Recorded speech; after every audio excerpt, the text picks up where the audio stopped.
For काय होते? A for ball होते. तुझ्या मम्मीला शिकवलं. अच्छा. आणि बी फॉर काय होते? इकडे बघून बोल. इथे बघ. सी फॉर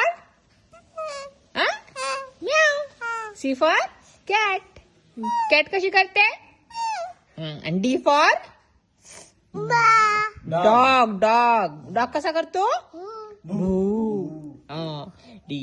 डीच्या नंतर काय येते? डीच्या नंतर ई. E for elephant. कर.